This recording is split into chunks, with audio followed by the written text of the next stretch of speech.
अल्लाह ताला ने दुनिया में बहुत से अंबिया किराम भेजे, लेकिन हज़रत सुलेमान अलैहिस्सलाम को अल्लाह ने नबुव्वत के साथ साथ एक ऐसी अनोखी और अजीम अलशान बादशाहत अता फरमाई जो कायनात में ना उनसे पहले किसी को मिली और ना उनके बाद किसी को मिलेगी। उनकी हुकूमत सिर्फ इंसानों पर नहीं थी, बल्कि हुआ परिंदे, जानवर और यहाँ तक के बड़े बड़े सरकश जिन्नात भी उनके ताबे थे। अल्लाह ताला ने तेज़ हुआ को हज़रत सुलेमान अलैहिस्सलाम के हुक्म के नीचे कर दिया था।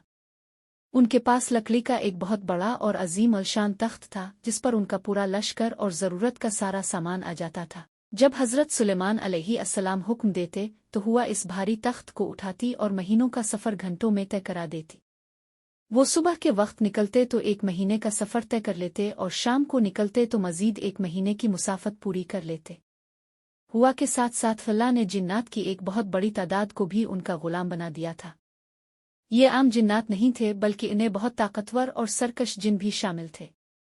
ये जिन्नात हज़रत सुलेमान अलैहिस्सलाम के हुक्म पर समंदर की गहराइयों में गौता लगाते और वहां से कीमती मोती और हीरे निकाल कर लाते थे। इसके अलावा वो रात दिन बादशाह के हुक्म पर काम करते थे। वो बड़े बड़े महलात, कले, तालाब जैसे बड़े पियाले और ज़मीन में धंसी हुई भारी देगें तैयार करते थे।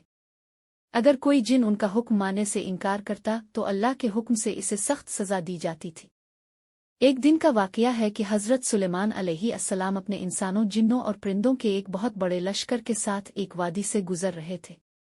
लश्कर की तादाद इतनी ज़्यादा थी कि ज़मीन उनके कदमों से हल रही थी।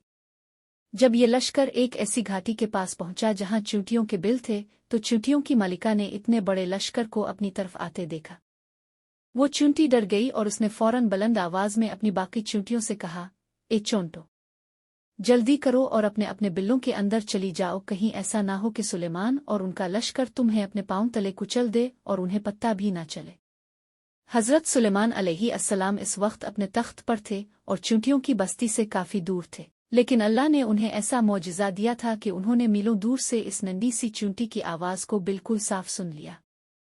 चींटी की ये समझदारी वाली बात सुनकर हज़रत सुलेमान अलैहिस्सलाम मुस्करा दिए और उन्होंने फौरन अपने पूरे लश्कर को वहीं रोकने का हुक्म दिया।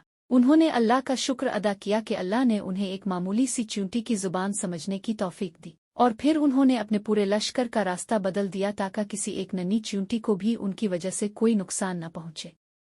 वीडियो का इख्तिताम / अगली किस्त का सस्पेंस। तो दोस्तों, ये थी हज़रत सुलेमान अलैहिस्सलाम की बादशाहत और चींटी का वाक़या।